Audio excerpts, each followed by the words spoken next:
Hello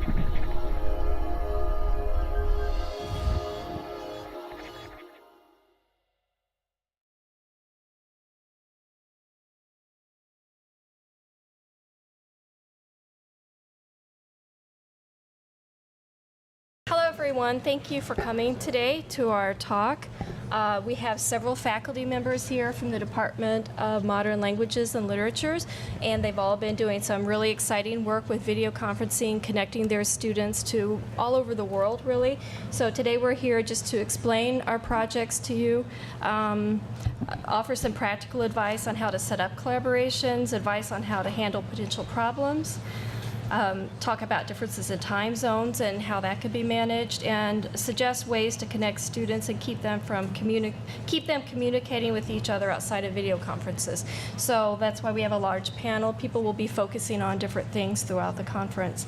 Before we get started with our speakers, who include Clara Arroyo here on the end, who teaches Spanish and Portuguese, Denise Caterinacci, who teaches Italian, Gilbert Doho, who teaches French and Ethnic Studies, and Peter Yang, who teaches Chinese and German. And I work in the Freeman Center. I'm the language learning manager, and I also teach German as an adjunct in the department.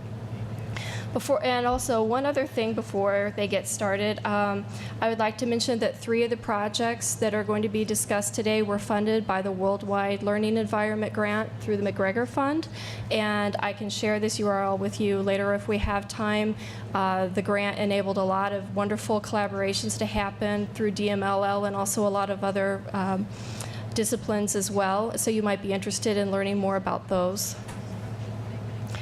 And also just a brief overview of some video conferencing options. And I'm glad I went to your session because I learned some things in that I didn't know about. For those of you who are on the CASE campus, if you're interested in doing collaborations, you're going to want to look for a level 3 classroom. And you can find those by doing a search for rooms. And these feature the H.323 protocol and H320, which basically that's the ISD connection. That's a very high quality. If you can find a location abroad that has this kind of technology, that's going to give you the best quality. Adobe Connect is also supported through the university. It's good for distance learning, but as Denise can tell you, less so for video conferencing. And then, of course, there's always Skype and iChat. And I just found out in Denise's session, Skype used to only allow for 2 locations. So that if you only had 1 location you were connecting with, that was fine. If you wanted to get in more people, that wasn't really possible. iChat does allow that. But I just learned from Genevieve that I think next week, Skype is going to allow up to 5 locations. So this is exciting. So I would like to start with my first speaker, Clara Arroyo, who's going to be talking about her connections with Chile. Hi, I'm going to be talking about something that myself and my counterparts in Chile refer to as Project Videoconferencia. And we started doing this a couple of years ago. And the whole idea of it is to give CASE students who are learning Spanish an opportunity to practice with native speakers, and of course give Chilean students an opportunity to practice English. We found our partner, the Universidad Católica de Temuco in Chile, through Internet too. They put out a call saying that they were looking for someone that could practice English with their students, and we responded, because obviously this was also this partnership would also be good for our students. Referring to what Tina was just talking about, we use the Polycom system to connect, and we've had no real problems. The only thing, if you want to call it a problem, is that sometimes we can't contact them. So we always have to rely on them to call us so that we can start the session. It's really an easy solution. And Tina might want to explain why sometimes we have problems. They have a firewall on their side. And that is a problem with some other universities, but CASE does not. So if you are affiliated with CASE, then schools can always call us. Okay. The goals of the project are straightforward. We want students to have an opportunity to practice the target language with native speakers. We want the students to become more comfortable when they're speaking a foreign language. We want to ease their fears. We want to make the students think on their feet, improve their vocabulary, have them exposed to real Spanish or real English, as the case may be, as opposed to textbook Spanish or textbook English. We really want them to gain a better understanding of a different culture. Whether they can relate to similarities or see the differences, we want them to gain an appreciation for a different culture. We really would love for them to form, and they do, form friendships in foreign countries so that hopefully what we're doing is we're creating lifelong learners. The way this is set up is the professors set up topics on both ends ahead of time, so that the students can prepare the vocabulary and they have an idea of what is going to be discussed. They are not allowed to bring any written material to the video conferences. Okay? Hence the idea of thinking on their feet. And we have tried different ways of running the sessions, and we have found the best way is to have one language only spoken for the first half of the session, and then the other language spoken for the second half of the session. And the reason this is effective really is because it's a natural way of speaking. They're speaking only one language for a block of time, and it also improves their comprehensible input and output. We have found that a significant number of students do stay in touch via Facebook or via email. I had set up a voice thread on Voxapop, and what this is a voice thread. It's not real time, so they can record their voices and then pull each other up and listen to each other. That was not successful. They really didn't appreciate that, didn't use it. And what we're really excited is that there's even been talk among the students of traveling to each other's countries to meet in person. Now, it's often said that a picture is worth 1,000 words, and so with that in mind, I decided to show you sample portions of video conferences. And what you're going to see today in this video are case students here are in their second semester of beginning Spanish. So this is their second semester of Spanish, and the topic this particular day was show and tell. The students had to bring in an item, describe it, explain why it's important to them, and then answer questions from their counterparts about it. This video illustrates how spontaneous conversation takes place, and also how similarities became apparent as students discuss authors and music that are familiar to both of them. Now, let me just tell you right now, a chunk of this video is going to be in Spanish, and for those of you who don't speak Spanish, what I really hope you get out of it is that you see how there's a connection between the two groups of students. It doesn't really matter if you don't understand everything they're saying. It's just the connection comes through, I think. And I have done some informal surveys. Tina's helped me with this as well, just informal. We're hoping to maybe do a formal study next semester, and it's been really, really positive feedback. It's been a really positive thing, so thank you. And just one other thing, the small picture-in-picture, those are the American students. Yes, yeah.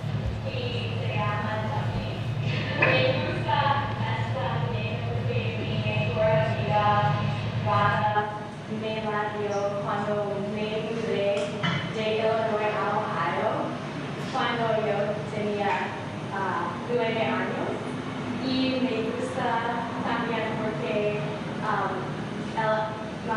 mi favorito animal es el pato. Hola, este es mi libro favorito. Exile in the Kingdom, or Albert Camus, sobre existencialismo. ¿Acabas de leer el libro o hace bastante tiempo que lo leíste? Hace un año que leo. Muy bien, gracias.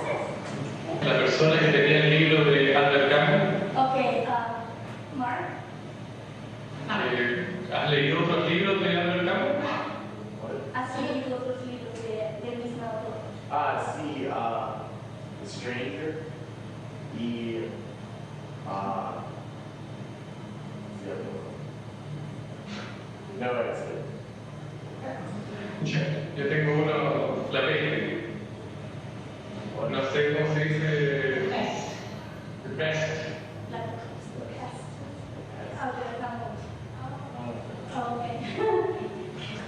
Hola.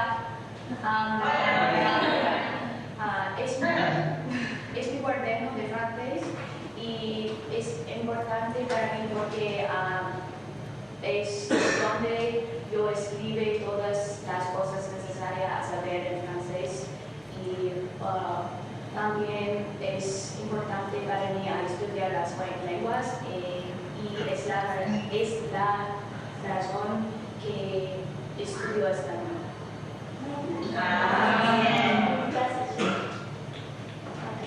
¿Cuánto tiempo llevas estudiando español? ¿Por qué hablas por él? ¿Cuánto tiempo? ¿Cuándo empezaste a aprender el español? El año pasado. Empezó a aprender el año pasado. Este es el segundo semestre de español.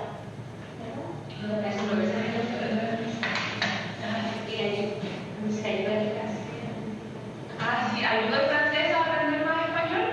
¿O no? ¿O al revés? Estudio los dos al mismo tiempo. ¿Cuál es más difícil? ¿Cuál es más difícil? El español.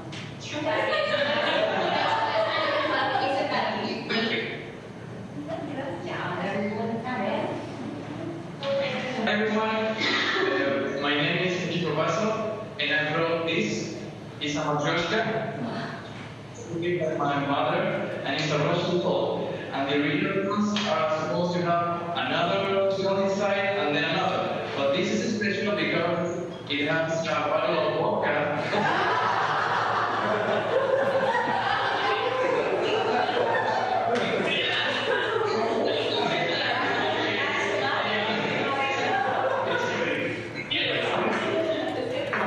It's empty.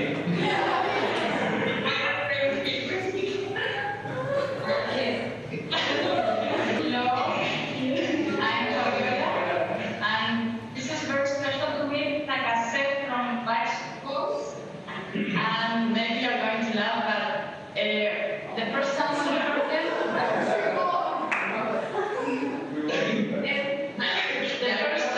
I heard them, I knew that I had to learn to speak English.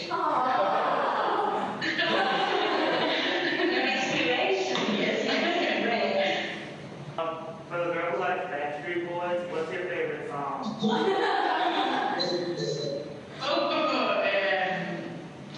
of them.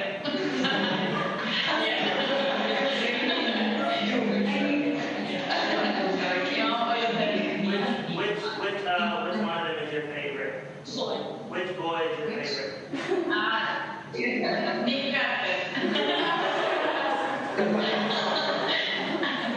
Sing us a song.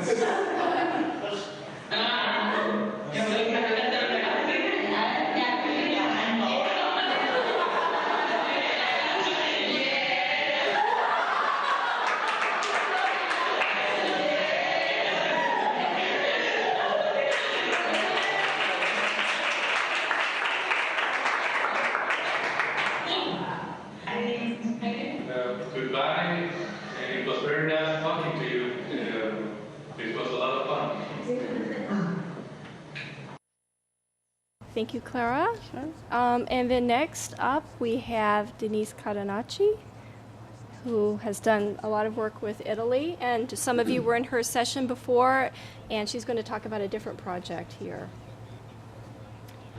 Hello. If you did go to the other session that just ended, this project was the predecessor to this, to the project we just talked about before this, which was the playwriting collaboration between the same university and CASE. And this was the first attempt that I had with collaborating with the University of Urbino. Urbino is not that well known here in the U.S., but it's a very important university in the central central east coast area of Italy. It's about 150 miles northeast of Rome in the Marche region. And this effort was funded by a Worldwide Learning Environment Grant, the McGregor Fund. And the project's objectives were to investigate a systematic approach to helping students develop better conversation skills at the post-intermediate level. So once we get the students into around the third year of their study here at CASE, it's more challenging to find appropriate materials to use that have been created that address the pedagogical needs and also the level and interests of the students. So I developed a system of 7 consecutive steps that I wanted to test out because it seemed to me to have a good basis in the research, and also to that it would be developed in a way that would incorporate technology, native speaker fluency, and also the needs of our particular students in one course in particular, which is our Conversation in Italian course at the third year. So this project went on for the duration of the spring semester in 2008. We developed a relationship with the University of Urbino the year before that, actually, when 2 of our students, undergraduate students, had been given an experiential learning grant and had developed a project to research dialects in Italy, which is very important to the study of Italian. And anybody who studies Italian anywhere is always told, well, you're going to encounter all these different Italian dialects, and they're still very much alive and well and prevalent in Italy. And so, okay, everybody understands that, but to actually have a sample of them or really understand how strikingly different these linguistic variations are is not that accessible to students.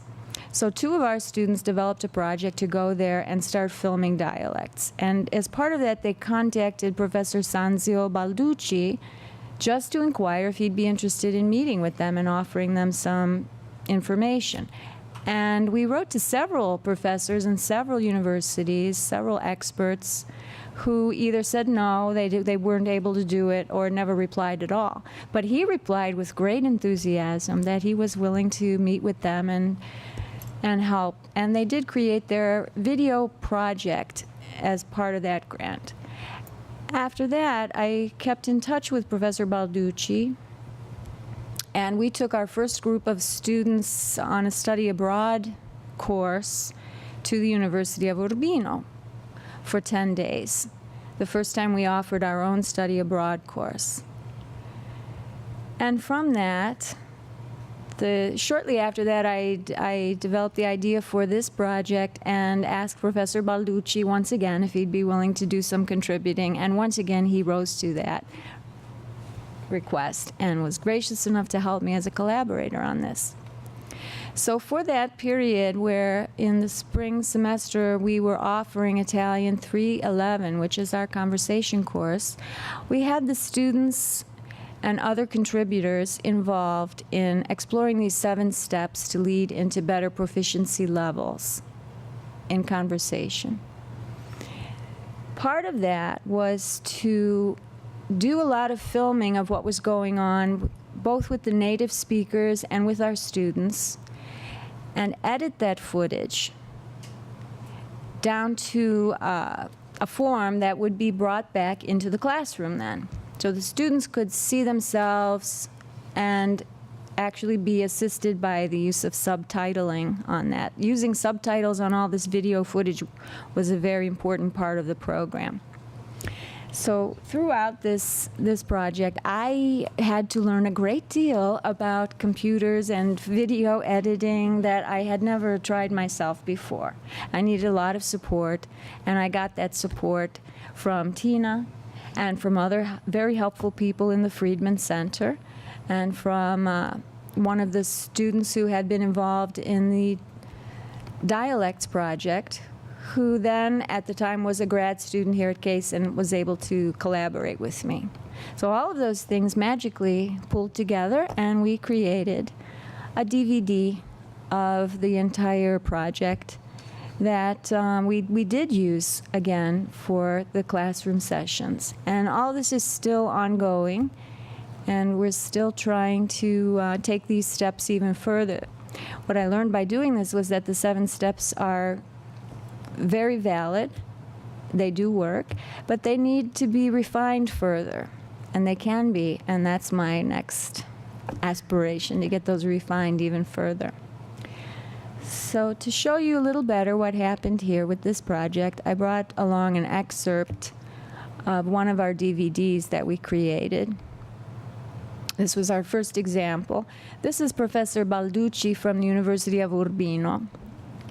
What we did initially was a lot of Skype connections. Skype, in those months, which it was back in the start of 2008, wasn't as sophisticated as it is even now, since it's had some revisions. And we were very interested in a recording program that was used with Skype and through Skype called Pamela, and that we hoped would be the best choice to allow for recording all of these exchanges through Skype and then allowing us to edit that and add subtitling. Well, it sounds good. We tried very hard, and we even had a few successful efforts with that. But unfortunately, it wasn't consistent enough to allow us to use it all the time. So after a lot of failed efforts with that particular Pamela program, we decided the best way to approach recording Skype sessions was just through external camcorders. So we got a lot of camcorder footage of screens on both sides. And then we did more experimenting with the editing part of that to see if we could do some side-by-side screens, subtitling in 2 different screens, and there's a lot of experimenting that remains to be done. But at this point, what we're about to see here is one of the later steps. I think this might actually be, this is the 7th step in my sequences, where at the very end of a conversation-focused effort, the students are going to create something on their own using everything that they acquired, challenging themselves linguistically to get to a higher level than they were when they started. And they did their presentations for Professor Balducci, and then he was able to comment on them and have exchanges with the students. This first example was based on journalism. So some of the students created front pages of newspapers or articles in Italian, and he was there to give his comments on it. Siete pronti all'esame? Sono finito. Sì. Finito. Finalmente. This was another interested colleague in his department there. Was unfamiliar with Skype at the time. Ultimo progetto. Leo, ancora non ti sei svegliato? No, non ho mai dormito ieri sera. Neanche io. Non per... cercherò di venire. Ok, va bene.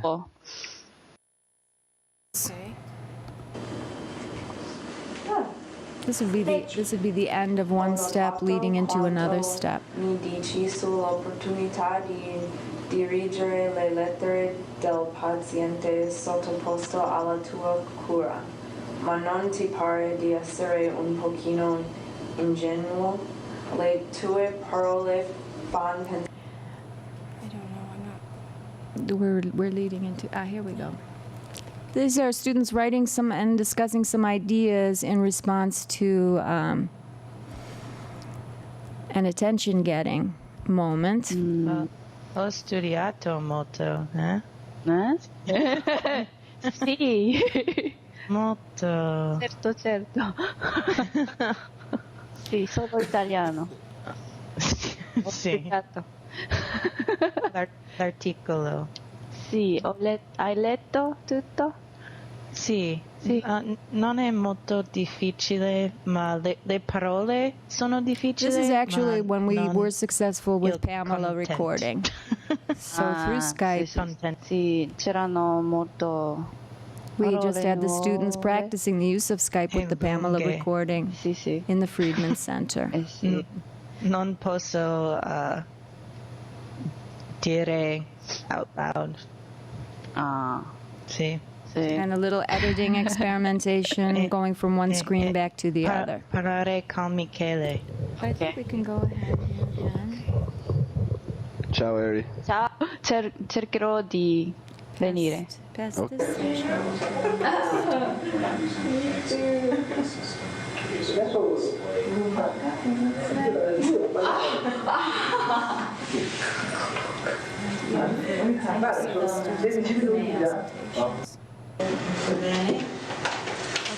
This is where the students are presenting to Professor Balducci.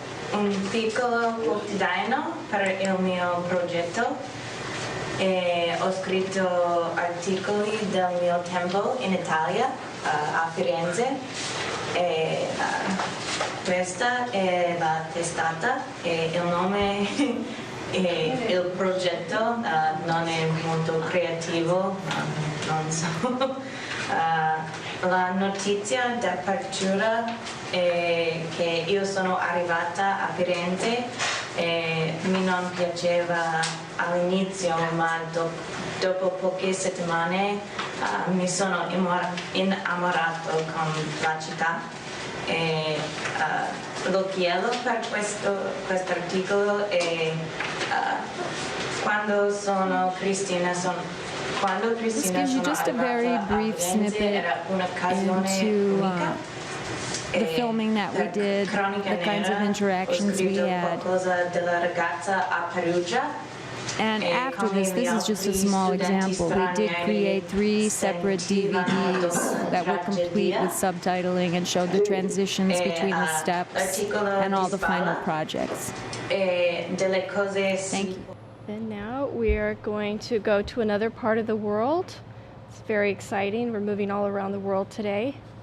And Professor Doho is going to talk to us about his project with Cameroon. Thank you. I've given you, if you don't please, if you haven't, I didn't give you this handout, our program. I have one for you. What's the relationship between, let's say, French language, English, or foreign language, and ethnic studies? Well, apparently you will say there is nothing. But believe me, there is. And when I came here, I came to create ethnic studies. And with a number of colleagues, we did that. But I took French. Now, I asked myself, you don't study French in a classroom in America. You have to move to go to the place, to the context. Believe me, because the context challenges you. It brings you to think, it brings you to see, it brings you to create. And that was what behind my mind. And the same thing for ethnic studies. Come on, ethnic studies, various ethnic groups. You don't study people from other culture in books, in literature. No, that's not sufficient. You have to move and go and live with them and have their experience and create with them. And that's where the idea of Cameroonian experience came up. Cameroon is 6 hours away from here. But if you want to go to Cameroon, it will take you 2 days. Colonial context obliges. You have to move to Paris first, and then from Paris, you go down to Cameroon.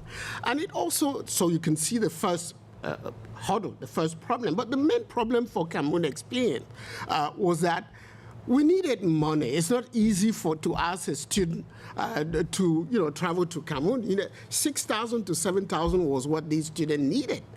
So how do you really bring these students to let them understand that you have to challenge yourself, learn more, and so on? That was part of it. And certainly, we had to, first of all, make sure that our students are safe where they're going. That's why Cameroonian students started in 2005 by 3 colleagues traveling to Cameroon. They wanted me to travel with them. I said, no. Some of them had never traveled to Cameroon before. I said, no, you go and see it yourself. Of course, there was the problem of French and English. What language? I say no, go and experience it yourself. Because I tell you what, it's not only French and English, it's 250 ethnic groups, 250 languages, 250 cultures in that country, in addition to the colonial cultures. I did mention the German. We also had part of the German in Cameroon. So these three colleagues traveled to Cameroon. Guess what? They came back excited. One of my colleagues said, I'm going to go back there the next in a few years. She has been in Cameroon for, she went to, so got Fulbright and traveled to Cameroon and stayed there for 6 months. But we couldn't really bring our students to get excited to travel to Cameroon. What to do then? That's where a worldwide learning project came up. Technology cannot change what I say, your presence, but we welcome that. With that, what did we do? We tried to make sure that we connected the University of Buea, one of the 6 universities in Cameroon, and our university here. Of course, the very techniques that we have here down at Gilbert, we tried to connect first. But we had problems of time, problem of acoustic problems. So I say, how do I solve the problem? Can I do it only here? Of course, we had an IT technician in Buea. What we need was also to really travel over there and be able to solve some of the problems with, and we wrote grants, and I was able to travel with Denise, who is here, and one of my students, he traveled with me, and one African American. When we went there, we bought some material with us. We bought 2 polychrome, 2 polychrome. Polycom units. Yeah, well, 2. Why 2? 1 would have been okay. Well, culture over there, it's so structured over there that the interaction between student and professor is not always easy. So we had to have 1 for professors, 1 for the student. So Bendis enabled us to install that when we travel there. But what was interesting was the experience that he himself has and the student had. Somewhere along the line, one student, African American, he was among a sea where I took them to the market. A sea of black faces around. He turned around and said, oh, I've never experienced that before. One of my Caucasian students said, in America, I'm among the majority. Here I am a minority. I mean, I could relate some of minor little problems that enables them, that challenge them. One of my Caucasian students, when we left, he was asking me, what am I going to major in? Will it be architect? I saw this child wrestle. He was very, very intelligent, but he couldn't decide. So when we arrived here, I said, okay, this is former colonial architecture. And he started studying all that over there. I connected him with architect. Guess what? When he came back, he decided to major in architecture. And at the moment, Mark is only gone. Now, this is just to tell you that teleconferences is good. What it should do is it should prick the mind of people, prick the interest of the people, so that they make the necessary move that it is. That is my moving towards you, my touching you, talking to you. It can never, it's an invaluable experience. Now, I talked about, those who came, and let me finish by, throwing the last experience that we had. It's my colleague traveling to live in a remote village where, some 10 years ago, you didn't have electricity and so on and so forth. But because of this kind of interaction, they have electricity and all. She lived there for 6 months with her daughter. Guess what? When she arrived, made the presentation, we have at the moment 14 students, 10 from Case Western Reserve University, 5 from Ohio State University, who are traveling in May, on the 27th of May, to go over there. Now, to do what? As I say, our program is interdisciplinary. It's not only learning French, it's learning the people, the culture, plans to be able to create.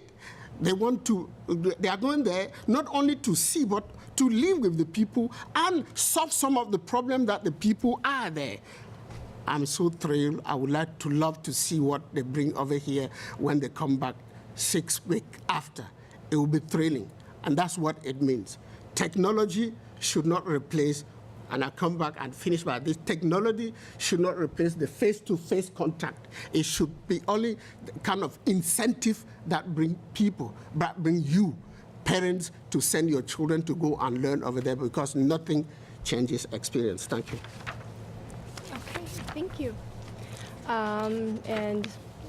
Denise needs to leave and give a final, because this is final period here at CASE, but thank you very much for sharing with us. And now we're moving to yet another part of the world, and Professor Yang is going to talk about a project that he did with China.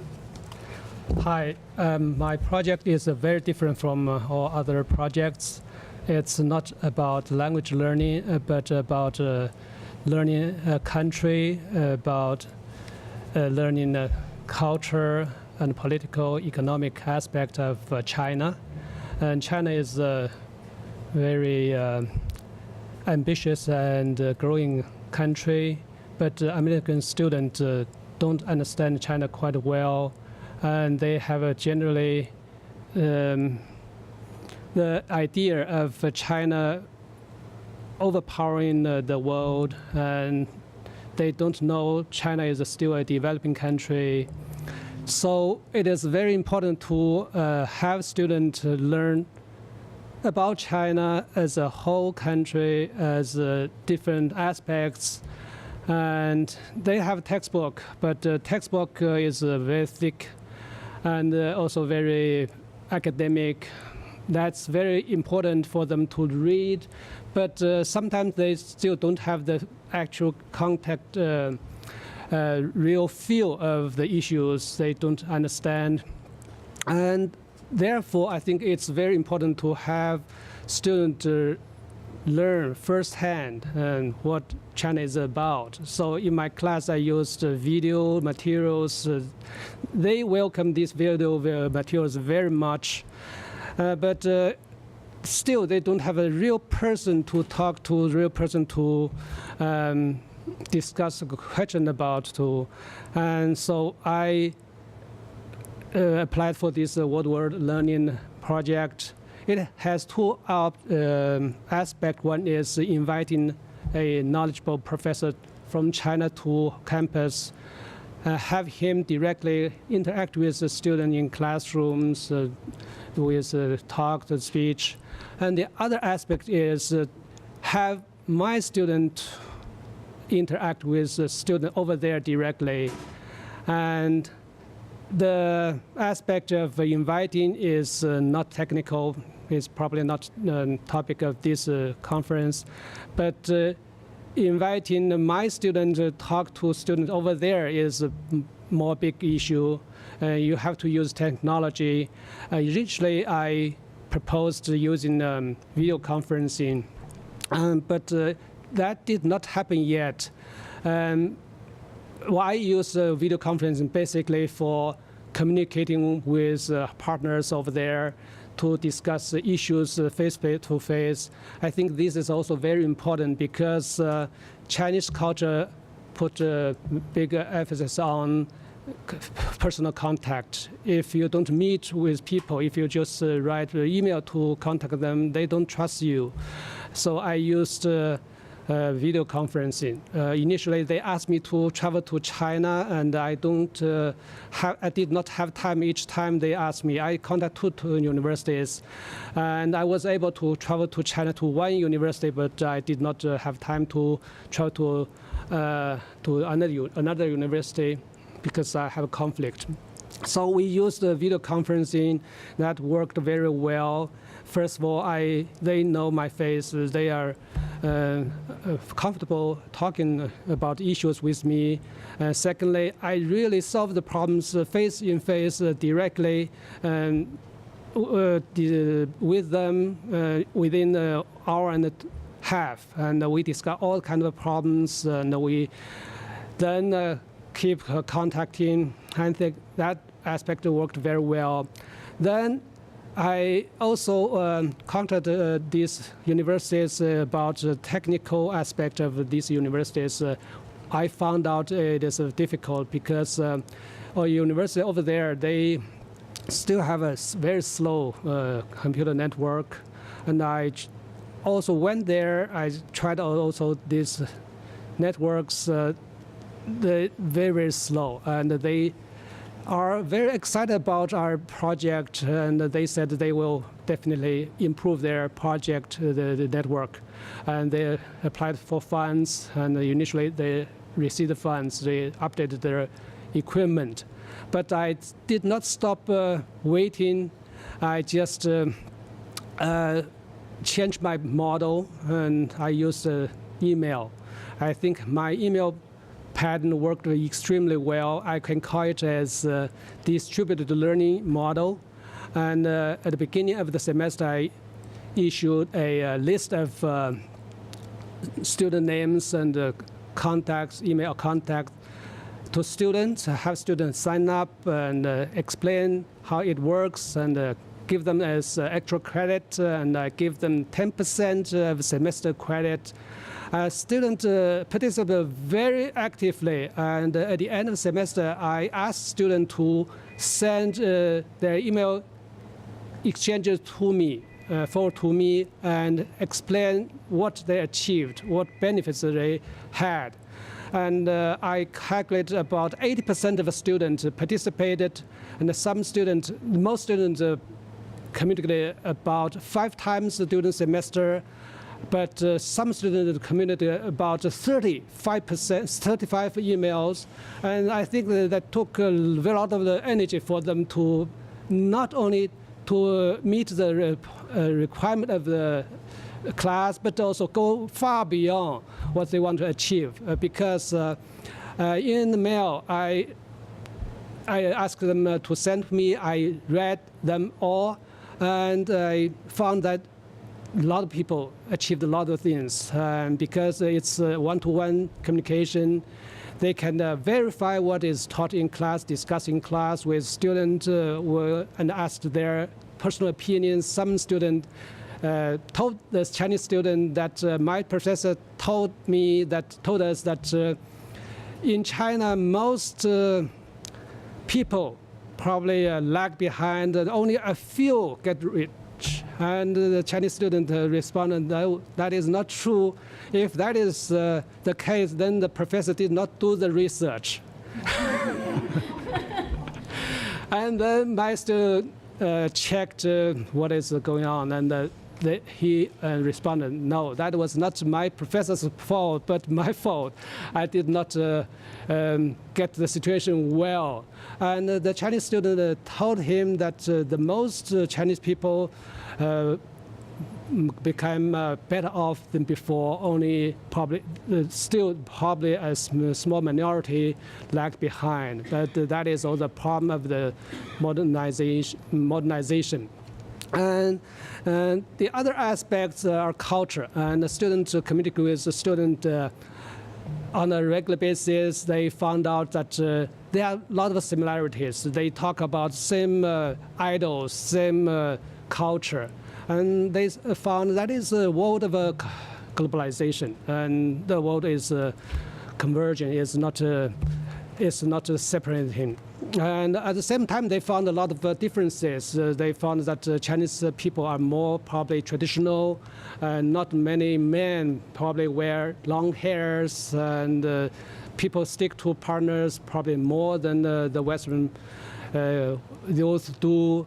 And all these kind of things help students to understand much better than just in textbooks in classrooms, because in classrooms they have only professor and the student to discuss the issues. In communication with Chinese students, they have actual living examples, and they discuss the common goals of education. Some students will also come over here to continue the study at CASE, and that is something also I contributed to. I expanded my program. I basically changed the virtual contact to physical contact, expanded programs such that the two universities will have exchange program, student exchange program. Some students will come over here, and CASE students will also be able to come over there. They can waive, they don't have to pay the host institution's tuition, and that is something the student can get prepared for during the semester. Because if they decide to come over here, they are already informed what is going on here. They learn a lot of things about CASE already. And I think this kind of a continued experience will help them, not only help our students, but also help Chinese students. Thank you very much. Okay, great. I have just a few more things to say, and then we'll open up the panel to discussions.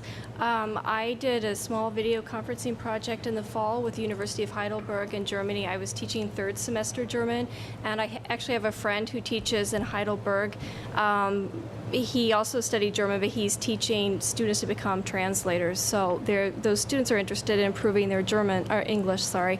And how we did ours, because the semester differences are so are really apparent. Their universities start in October, and in October we're really just in the middle of it, and you know, we finish in November, so they go from October, I think, until January. So it can be difficult to do collaborations with universities, and I think it's the same with Chile.